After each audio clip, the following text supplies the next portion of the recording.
എൻ്റെ ഒരു സുഹൃത്ത് രഹസ്യമായിട്ട് പറഞ്ഞു, മുഖ്യമന്ത്രിക്ക് വളരെ ഇഷ്ടപ്പെട്ട സിനിമ രജനീകാന്തിന്റെയാണ്. അതും ആക്ഷൻ സിനിമ. ആക്ഷൻ പടങ്ങൾ പൊതുവിൽ ഞാൻ ആക്ഷൻ പടങ്ങൾ ഇഷ്ടപ്പെടുന്ന ഒരാളാണ്. ഏതെങ്കിലും ഒരു സിനിമ സീൻ അത് അങ്ങ് യഥാർത്ഥ ജീവിതത്തിൽ പ്രയോഗിക്കാൻ ശ്രമിച്ചിട്ടുണ്ടോ, സാധിച്ചിട്ടുണ്ടോ? അല്ല, അങ്ങനെ ഞാൻ ചോദിക്കാറില്ല. ജീവിതത്തിലെ എന്തിന്റെയെങ്കിലും പേരിൽ അങ്ങ് പശ്ചാത്തപിച്ചിട്ടുണ്ടോ? പശ്ചാത്തപിക്കേണ്ടി വന്നിട്ടുള്ളൊരു ഘട്ടം പറഞ്ഞാല്, നമ്മുടെ അടിച്ച് തോല് പൊളിക്കുക എന്ന് പറയുന്നില്ലേ, എൻ്റെ ഈ ശരീരത്തിന്റെ തൊലി പൊളിഞ്ഞു പോയിരുന്നു. സാർ, ഞാൻ അഭിനയിച്ച ഏതെങ്കിലും സിനിമയിലെ ഒരു ഡയലോഗ് സാറിന് ഓർമ്മയുണ്ടോ എന്നോട് പറയാൻ? അത് എന്തല്ല ദിനേശനും ദാസനും ഒക്കെ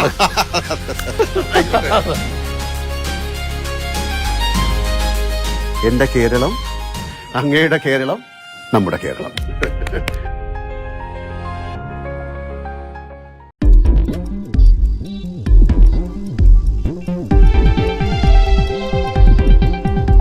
നമസ്കാരം. ആസാദി വാർത്തയുടെ നൈറ്റ് എഡിഷയ്ക്ക് സ്വാഗതം. നോക്കാം ഇന്നത്തെ പ്രധാനപ്പെട്ട വിശേഷങ്ങൾ.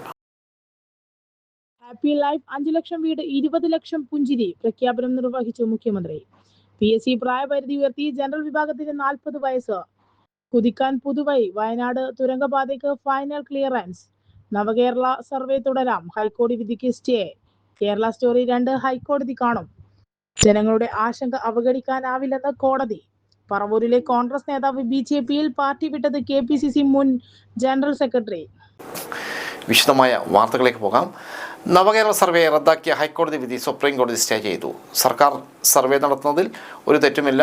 കോടികൾ ചെലവഴിച്ചാണ് പദ്ധതികൾ നടപ്പാക്കുന്നത്. ഇത് സംബന്ധിച്ച് ജനങ്ങളോട് അഭിപ്രായം ആരായുന്നതിൽ എന്താണ് കുഴപ്പമെന്നും സുപ്രീം കോടതി ഹർജിക്കാരോട് ചോദിച്ചു. ചീഫ് ജസ്റ്റിസ് സൂര്യകാന്ത്, ജസ്റ്റിസ് ജോയിലു ഭക്തി എന്നിവരടങ്ങിയ ബെഞ്ചാണ് കേസിൽ വിധി പ്രഖ്യാപിച്ചത്. CPM സംസ്ഥാന സെക്രട്ടറി സർവേയിൽ പങ്കാളിയായെന്ന പരാതിയിൽ കഴമ്പില്ലെന്നും കോടതി വ്യക്തമാക്കി. സർക്കാരിന് വേണ്ടി കപിൽ സിബൽ ഹാജരായി. KSU സംസ്ഥാന അധ്യക്ഷൻ അലോഷ്യസ് സീവർ, കോൺഗ്രസിൻ്റെ എറണാകുളം ജില്ലാ പഞ്ചായത്ത് അംഗം മുബാസ് ഓണക്കാലി എന്നിവരാണ് സർവേക്കെതിരെ കോടതിയെ സമീപിച്ചത്. ഇവർക്കോ കനത്ത് തിരിച്ചടിയാണ് കോടതിയുടെ ഈ നിരീക്ഷണം. വിവാദ ചിത്രം കേരള സ്റ്റോറിയുടെ 2ാം ഭാഗവുമായി ബന്ധപ്പെട്ട ഹർജിയിൽ സുപ്രധാന നീക്കവുമായി ഹൈക്കോടതി. ചിത്രത്തിൻ്റെ ഉള്ളടക്കം പരിശോധിക്കുന്നതിനായി ഹൈക്കോടതി നാളെ സിനിമ കാണും. കേരളത്തിലെ ജനങ്ങൾക്കിടയിലുള്ള ആശങ്ക അവഗണിക്കാനാവില്ലെന്ന് വ്യക്തമാക്കിയാണ് കോടതിയുടെ ഈ നടപടി. കേരള സ്റ്റോറി 2ൻ്റെ സെൻസർ സർട്ടിഫിക്കറ്റ് റദ്ദാക്കണമെന്ന് ആവശ്യപ്പെട്ട് കണ്ണൂർ ചിറ്റാരിപ്പറമ്പ് സ്വദേശി ശ്രീദേവ് നമ്പൂതിരി സമർപ്പിച്ച ഹർജി പരിഗണിക്കവെയാണ് കോടതി ഈ തീരുമാനം എടുത്തത്. കേരളത്തെ കരിനിഴലിൽ നിർത്തുന്നതോ പ്രകോപനപരമായ ഉള്ളടക്കമുള്ളതാണ് ചിത്രമെന്നും ഹർജി ചൂണ്ടിക്കാട്ടുന്നു. ഹർജി ഫയലിൽ സ്വീകരിച്ച കോടതി കേന്ദ്ര സെൻസർ ബോർഡിനോടും നിർമ്മാതാക്കളായ സൺഷൈൻ പിക്ചേഴ്സിനോടും വിശദീകരണം തേടിയിട്ടുണ്ട്. സെൻസർ ബോർഡ് ഇന്ന് കോടതിയിൽ തങ്ങളുടെ നിലപാട് അറിയിച്ചേക്കും. ചിത്രത്തിൻ്റെ ട്രെയിലർ ഇതിനോടകം പുറത്തിറങ്ങിയും വലിയ ചർച്ചകൾക്ക് വഴിമാറുകയും ചെയ്തിരുന്നു. ഈ മാസം 27-ന് ചിത്രം തിയേറ്ററുകളിൽ എത്തിക്കാനിരിക്കുകയാണ് കോടതിയുടെ അടിയന്തര ഇടപെടൽ ഉണ്ടായിരിക്കുന്നത്. സിനിമ കണ്ട ശേഷം മാത്രമാകും ഹർജിയിൽ കോടതി അന്തിമ തീരുമാനം കൈക്കൊള്ളുക. ലൈഫ് പദ്ധതിയിൽ പുതുചരിത്രം തീർത്ത് കേരളം. സംസ്ഥാനത്തെ ഭവനരഹിതരില്ലാത്ത നാടാക്കി മാറ്റുക എന്ന ലക്ഷ്യത്തോടെ നടപ്പിലാക്കുന്ന ലൈഫ് മിഷൻ പദ്ധതിയിലൂടെ 5 ലക്ഷം വീടുകൾ പൂർത്തിയായതിന്റെ ഔദ്യോഗിക പ്രഖ്യാപനം മുഖ്യമന്ത്രി പിണറായി വിജയൻ നിർവഹിച്ചു. തിരുവനന്തപുരം പൂജപ്പുര മൈതാനത്ത് നടന്ന വിപുലമായ ചടങ്ങിലായിരുന്നു ഈ ചരിത്ര പ്രഖ്യാപനം. പൊതുവിദ്യാഭ്യാസ വകുപ്പ് മന്ത്രി V ശിവൻകുട്ടി ചടങ്ങിൽ സ്വാഗതം ആശംസിച്ചു. ലൈഫ് മിഷനിലൂടെ പൂർത്തിയാക്കിയ 5 ലക്ഷം വീടുകളിലെ 20 ലക്ഷത്തോളം മനുഷ്യരെ പ്രതിനിധീകരിച്ച് ഗുണഭോക്താക്കളായ അമ്പൂരി ഗ്രാമപഞ്ചായത്തിലെ സജിത ഭവനിൽ സജിതകുമാരിയും നല്ലനാട് ഗ്രാമപഞ്ചായത്തിലെ സലീന മൻസിലിൽ മുംതാസും മുഖ്യമന്ത്രിയിൽ നിന്ന് വീടിന്റെ മാതൃകയും താക്കോലും ഏറ്റുവാങ്ങി. പദ്ധതിയുടെ ഭാഗമായി ഇതുവരെ 5,364 വീടുകളാണ് സംസ്ഥാനത്തൊട്ടാകെ പൂർത്തിയാക്കിയത്. ആകെ 20,830 കോടി രൂപ ചെലവഴിച്ച ഈ പദ്ധതിയിൽ 18,342 കോടി രൂപയും സംസ്ഥാനത്തിന്റെ വിഹിതമാണ്. കേന്ദ്ര വിഹിതമായി ലഭിച്ചത് 24,888 കോടി രൂപ മാത്രമാണ്. 2017 മെയ് 23-ന് തുടക്കം കുറിച്ച ഈ ബൃഹത് പദ്ധതിയിലൂടെ ഓരോ 10 മിനിറ്റിലും ഒരു വീട് എന്ന റെക്കോർഡ് വേഗതയിലാണ് നിർമ്മാണം പുരോഗമിച്ചത്. പ്രതിദിനം ശരാശരി 150 വീടുകൾ എന്ന നേട്ടം കൈവരിക്കാൻ ലൈഫ് മിഷന് സാധിച്ചു. രാവിലെ 11 മണിക്ക് കരകുളം പഞ്ചായത്തിലെ കോമളകുമാരിയുടെ പുതിയ വീട്ടിൽ നടന്ന ഗൃഹപ്രവേശ ചടങ്ങിൽ മുഖ്യമന്ത്രി നേരിട്ട് പങ്കെടുത്തു. വൈകിട്ട് നടന്ന പൊതുസമ്മേളനത്തിൽ തദ്ദേശ സ്വയംഭരണ വകുപ്പ് മന്ത്രി MP രാജേഷ് അധ്യക്ഷത വഹിച്ചു. മന്ത്രിമാരായ K Rajan, K Krishnankutty, V Abdurahman തുടങ്ങിയവർ ചടങ്ങിൽ സാന്നിധ്യം അറിയിച്ചു. പാവപ്പെട്ടവർക്ക് ഭൂമി നൽകാൻ തയ്യാറായ സുമനസുകളെയും ലൈഫ് മിഷനെ സഹായിച്ച കൊച്ചോസെപ്പ് വി ചിറ്റിലപ്പള്ളിയുടെ ചിറ്റിലപ്പള്ളി ഫൗണ്ടേഷൻ, ലാൻഡ്സ് ഇന്റർനാഷണൽ, ഫഡ്കോ തുടങ്ങിയ സ്ഥാപനങ്ങളുടെയും ചടങ്ങിൽ ആദരിച്ചു. പട്ടികവർഗ മേഖലയിൽ ഒരു വീടിന് 6 ലക്ഷം രൂപ വീതം സഹായം നൽകുന്ന പ്രത്യേക പദ്ധതിയും ഇതിന്റെ ഭാഗമായി നടപ്പിലാക്കുന്നുണ്ട്. ആധുനിക സൗകര്യങ്ങളോട് കൂടിയ ഫ്ളാറ്റ് സമുച്ചയങ്ങൾ ഉൾപ്പെടെയുള്ള പദ്ധതികൾ വരും ദിവസങ്ങളിൽ കൂടുതൽ ഊർജിതമാക്കുമെന്നും സർക്കാർ അറിയിച്ചു.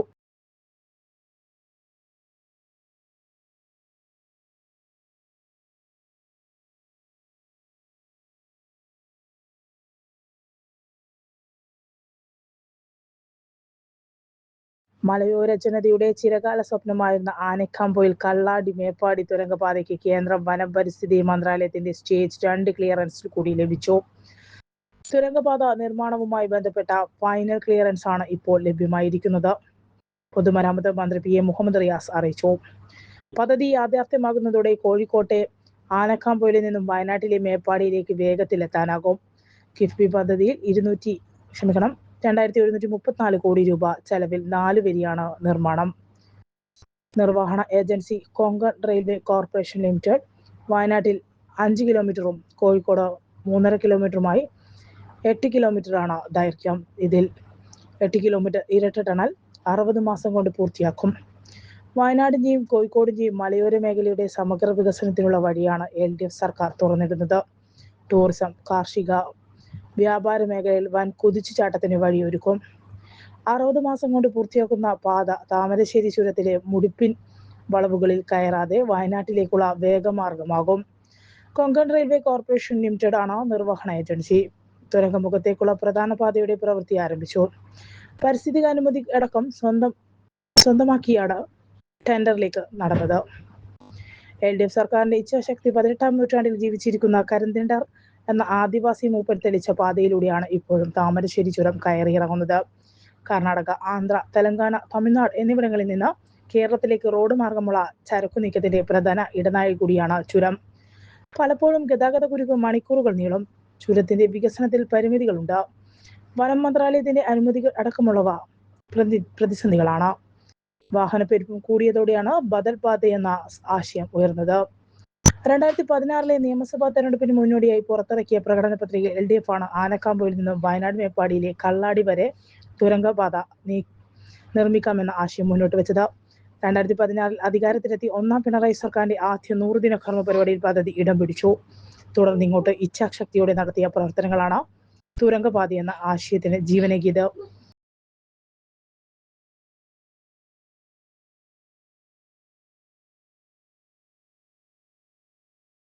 KTDCയുടെ മലബാർ കോർട്ട്യാർഡ് ബുധനാഴ്ച മുഖ്യമന്ത്രി ഉദ്ഘാടനം ചെയ്യും. മലബാർ മേഖലയിലെ ബീച്ച് ടൂറിസത്തിന് പുതിയ സാധ്യതകൾ തുറക്കുന്ന KTDCയുടെ മുഴപ്പിലങ്ങാട് മലബാർ കോർട്ട്യാർഡ് റിസോർട്ട് ഫെബ്രുവരി 25 ബുധനാഴ്ച ഉച്ചയ്ക്ക് ശേഷം 3:30 മുഖ്യമന്ത്രി പിണറായി വിജയൻ ഉദ്ഘാടനം ചെയ്യും.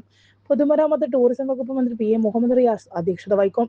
നിയമസഭാ speaker advocate M Shamseer, registration museum പുരാവസ്തു പുരാരേഖ വകുപ്പ് മന്ത്രി രാമചന്ദ്രൻ കടന്നപ്പള്ളി എന്നിവർ വിശിഷ്ട അതിഥികളാകും. ഏഷ്യയിലെ ഏറ്റവും നീളം കൂടിയ ഡ്രൈവിംഗ് ബീച്ചായ മുഴപ്പിലങ്ങാട് പ്രവർത്തനം തുടങ്ങുന്ന മലബാർ കോർട്ട്യാർഡിൽ ലോകോത്തര സൗകര്യങ്ങളാണ് ഒരുക്കിയിട്ടുള്ളത്. കിഫ്ബി ധനസഹായത്തോടെ 51 കോടി രൂപ ചെലവഴിച്ചാണ് 6.5 ഏക്കർ വിസ്തൃതിയിൽ റിസോർട്ട് നിർമ്മിച്ചിരിക്കുന്നത്. 8 കോട്ടേജുകൾ വീതമുള്ള 4 കോട്ടേജ് ബ്ലോക്ക്, 4 മുറികൾ വീതമുള്ള 2 സ്വീറ്റ് റൂമും ബ്ലോക്കും ഉൾപ്പെടെ 40 മുറികളാണ് റിസോർട്ടിലുള്ളത്. വിശാലമായ നീന്തൽക്കുളവും ലാൻഡ്സ്കേപ്പിംഗും ഇൻഡോർ റിക്രിയേഷൻ ഏരിയയും ഹെൽത്ത് ക്ലബും റിസോർട്ടിൽ സജ്ജീകരിച്ചിട്ടുണ്ട്. അക്വാഗ്രോ, അക്വാ വിസ്ത എന്നീ പേരുകൾ 285 ചതുരശ്ര വീതി വീതമുള്ള 2 തരം മുറികൾ, ലിവിംഗ് സ്പേസും 543 ചതുരശ്ര അടി വിസ്തീർണമുള്ള സൂട്ട് റൂമുകളും 200 പേർക്ക് ഇരിക്കാവുന്ന കോൺഫറൻസ് ഹാൾ, ബിസിനസ് ഔദ്യോഗിക മീറ്റിംഗുകൾ നടത്തുന്നതിന് ഡിജിറ്റൽ സംവിധാനത്തോടെയുള്ള ബോർഡ് റൂമും റിസോർട്ടിലുണ്ട്. വടക്കൻ കേരളത്തിൽ അതിവേഗം വളരുന്ന ടൂറിസത്തിന്റെ ആവശ്യങ്ങൾ നിറവേറ്റുന്നതിനായി പ്രീമിയം ഡെസ്റ്റിനേഷൻ പ്രോപ്പറായിട്ടാണ് മലബാർ കോർട്ട്യാർഡ് രൂപകൽപ്പന ചെയ്തിരിക്കുന്നതെന്ന് മന്ത്രി PM മുഹമ്മദ് റിയാസ് പറഞ്ഞു. പശ്ചാത്തല സൗകര്യവും കോർപ്പറേറ്റ് ബോർഡ് മീറ്റിംഗ് റൂമും കോൺഫറൻസ് ഹാളും ഉൾപ്പെടെ മൈസ് ടൂറിസത്തിന് അനുയോജ്യമായ ഇടമായി റിസോർട്ട് മാറുമെന്നും മന്ത്രി പറഞ്ഞു.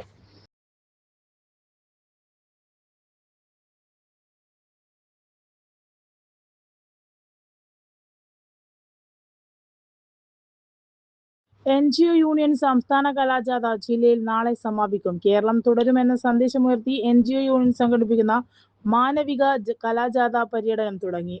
സംസ്ഥാനത്ത് 15 കലാജാഥകളാണ് പര്യടനം നടത്തുന്നത്. കണ്ണൂർ ജില്ലാ കമ്മിറ്റിയുടെ കലാജാഥ ചക്കരക്കൽ ബസ് സ്റ്റാൻഡ് പരിസരത്ത് നിന്നും തുടങ്ങി കൂത്തുപറമ്പ് ടാക്സി സ്റ്റാൻഡിലും ജാഥ പരിപാടിയിൽ അവതരിപ്പിച്ചു. കലാജാഥ പര്യടനത്തിന്റെ സംസ്ഥാനതല ഉദ്ഘാടനം തലശ്ശേരി പഴയ ബസ് സ്റ്റാൻഡ് പരിസരത്ത് നടൻ PP കുഞ്ഞികൃഷ്ണൻ നിർവഹിച്ചു. തലശ്ശേരി നഗരസഭ വൈസ് ചെയർപേഴ്സൺ B സതി അധ്യക്ഷയായി. കലാജാഥ സ്ക്രിപ്റ്റുകൾ തയ്യാറാക്കുകയും സംവിധാനം ചെയ്യുകയും ചെയ്ത സംഗീത നാടക അക്കാദമി അവാർഡ് ജേതാക്കൾ കൂടിയായ സുരേഷ് ബാബു, ശ്രീസ്ത, മനോജ് നാരായണൻ എന്നിവർക്കുള്ള ഉപഹാരം NGO യൂണിയൻ സംസ്ഥാന ജനറൽ സെക്രട്ടറി MV ശശിധരൻ കൈമാറി. സംസ്ഥാന സെക്രട്ടേറിയറ്റ് അംഗം MA സൂഷ്മ, ജില്ലാ secretary K Ranjith, president PP Santhosh Kumar എന്നിവർ സംസാരിച്ചു. തുടർന്ന് കലാജാഥയുടെ അവതരണവും നടന്നു. നാടകരചയിതാവ് സുരേഷ് ബാബു ശ്രീസ്തിയാണ് കലാസംവിധാനം നിർവഹിച്ചത്. 13 കലാകാരന്മാർ അണിനിരക്കുന്ന കലാജാഥയിൽ 1.25 മണിക്കൂർ ദൈർഘ്യമുള്ള 2 സംഗീത ശില്പങ്ങൾ, സ്കിറ്റ്, നാടകം എന്നിവയാണ് അവതരിപ്പിക്കുന്നത്. ചൊവ്വാഴ്ച പര്യടനം ശ്രീകണ്ഠാപുരം, ഇരിട്ടി, മട്ടന്നൂർ എന്നിവിടങ്ങളിൽ സ്വീകരണത്തിനു ശേഷം കണ്ണൂരിൽ സമാപിച്ചു. ജാഥ നാളെ സമാപിക്കും.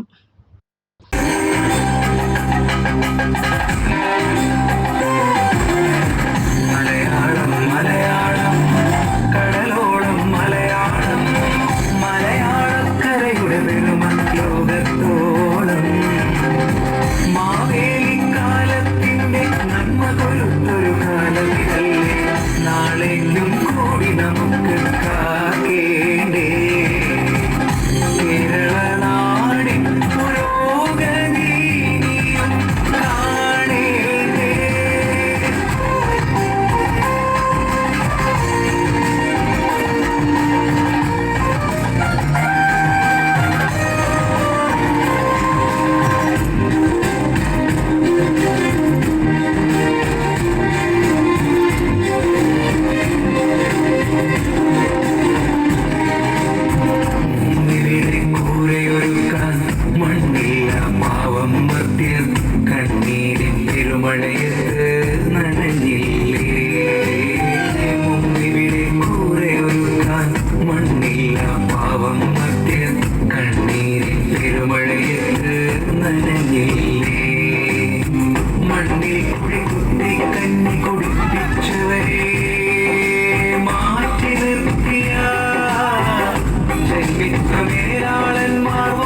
SFI കൂടാണ്ട് ലോക്കൽ വിദ്യാർത്ഥി സംഗമം സംസ്ഥാന കമ്മിറ്റി അംഗം കെ സുനന്ദ് ഉദ്ഘാടനം ചെയ്തു. KP ദിദേവ് അധ്യക്ഷത വഹിച്ചു. CPM ഏരിയ കമ്മിറ്റി അംഗം E Sajeevan, local secretary PP Noufal, SFI area president K Pranav എന്നിവർ സംസാരിച്ചു. M ആകാശ് സ്വാഗതം പറഞ്ഞു. ഭാരവാഹികളായി KP Divev president, M Akash secretary, M Akhina vice president, Chandana joint secretary. Chintha publications marketing മാനേജറായി CP രമേശൻ ചുമതലയേറ്റു. കണ്ണൂർ എരമ സ്വദേശിയാണ്. ബാലസംഘം ജില്ലാ joint secretary, DYFA Eramam village president എന്നീ ചുമതലകൾ നേരത്തെ വഹിച്ചിട്ടുണ്ട്. സാംസ്കാരിക പ്രവർത്തകനായ രമേശൻ ഇപ്പോൾ CPM ചിന്ത പബ്ലിക്കേഷൻ മെമ്പറാണ്. ഭാര്യ AV സിന്ധു. കോളേജ് വിദ്യാർത്ഥിയായ അഭിനവ് രമേശൻ ഏക മകനാണ്. വിദ്യാവേദി ഉദ്ഘാടനം ചെയ്തു. 81 വർഷം കഴിഞ്ഞ കൂടാളി ഹയർ സെക്കൻഡറി സ്കൂളിൻ്റെ ഹയർ സെക്കൻഡറി വിഭാഗം ആരംഭിച്ച 20 വർഷം പൂർത്തിയായതിൻ്റെ ഓർമ്മക്കായി പുതുതായി നിർമ്മിച്ച ഓപ്പൺ എയർ ഓഡിറ്റോറിയവും വിദ്യാവേദി ഉദ്ഘാടനം school manager KT Ramakrishnan Nambiar നിർവഹിച്ചു. പഞ്ചായത്ത് പ്രസിഡന്റ് ഇ സജീവൻ അധ്യക്ഷനായി. പ്രിൻസിപ്പൽ KT റീന ഭാസ്കർ സ്വാഗതം പറഞ്ഞു. ഹെഡ്മാസ്റ്റർ KV മനോജ് ആമുഖ ഭാഷണം നടത്തി. പ്രശസ്ത കവി സോമൻ കടലുണ്ടി വിശിഷ്ട അതിഥിയായിരുന്നു. Ward member K Sunanda, retirees forum convener M Sukumaran, staffs council secretary PP Sanesh, deputy headmaster PP Rafeeqali, T Unnikrishnan, Rekha Kappadan, C Maneesh തുടങ്ങിയവർ സംസാരിച്ചു. തുടർന്ന് കവിയരങ്ങം നടന്നു. CDS ചെയർപേഴ്സൺമാർക്ക് യാത്ര അയപ്പ് നൽകി. ജില്ലയിൽ സ്ഥാനമൊഴിഞ്ഞ കുടുംബശ്രീ CDS ചെയർപേഴ്സൺമാർക്ക് യാത്രയയപ്പ് നൽകി. കുടുംബശ്രീ ജില്ലാ മിഷൻ കോർഡിനേറ്റർ MV ജയൻ പരിപാടി ഉദ്ഘാടനം ചെയ്തു. ജില്ലയിലെ 81 CDSകൾ 2 തവണ CDS ചെയർപേഴ്സൺ ആയി സേവനമനുഷ്ഠിച്ച 61 പേരാണ് സ്ഥാനമൊഴിഞ്ഞത്. കണ്ണൂർ ശിശു സദനിൽ നടന്ന പരിപാടിയിൽ സിനിമ സീരിയൽ താരം PP കുഞ്ഞികൃഷ്ണൻ മുഖ്യ അതിഥിയായി. ചെയർപേഴ്സൺമാർക്ക് സ്നേഹോപഹാരം നൽകി. പുതുതായി നിയമിക്കപ്പെട്ട ചെയർപേഴ്സൺമാർ ഫെബ്രുവരി 26 ചുമതല ഏൽക്കും. പുറവൂരിലെ കോൺഗ്രസ് നേതാവ് BJPയിൽ പാർട്ടി വിട്ടത് KPCC മുൻ ജനറൽ സെക്രട്ടറി. പ്രതിപക്ഷ നേതാവ് VD സതീശൻ്റെ സ്വന്തം മണ്ഡലമായ പറവൂരിൽ കോൺഗ്രസിന് കനത്ത തിരിച്ചടി. KPCC മുൻ ജനറൽ സെക്രട്ടറിയും പറവൂർ മുനിസിപ്പാലിറ്റി മുൻ ചെയർപേഴ്സണുമായ വത്സല പ്രസന്നകുമാർ BJPയിൽ ചേർന്നു. BJP സംസ്ഥാന അധ്യക്ഷൻ രാജീവ് ചന്ദ്രശേഖറിൽ നിന്ന് അംഗത്വം സ്വീകരിച്ചു. പറവൂരിൽ VD സതീശൻ്റെ ഏകപക്ഷീയമായ നടപടികളിൽ വത്സല തഴയപ്പെട്ടെന്ന് ആരോപണം ഉണ്ടായിരുന്നു. വരുന്ന നിയമസഭാ തെരഞ്ഞെടുപ്പിൽ BJP സ്ഥാനാർത്ഥിയാക്കുമെന്നാണ് സൂചന.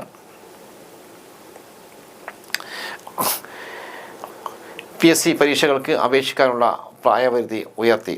മന്ത്രിസഭാ യോഗത്തിലാണ് തീരുമാനം. 4 വർഷത്തെ വർധനവാണ് വരുത്തിയിരിക്കുന്നത്. ഇതോടെ ജനറൽ വിഭാഗത്തിന് 40 വയസ്സാകും പ്രായപരിധി. SC/ST വിഭാഗത്തിന് 45 വയസ്സും OBC വിഭാഗക്കാർക്ക് 43 വയസ്സ് വരെയും അപേക്ഷിക്കാം. ജനറൽ വിഭാഗത്തിനുള്ള പ്രായപരിധി 36 വയസ്സായിരുന്നു. പട്ടിക വർഗ വിഭാഗങ്ങൾക്ക് OBC വിഭാഗങ്ങൾക്കും യഥാക്രമം 41, 39 എന്നിങ്ങനെയായിരുന്നു നേരത്തെ ഉണ്ടായിരുന്ന പ്രായപരിധി.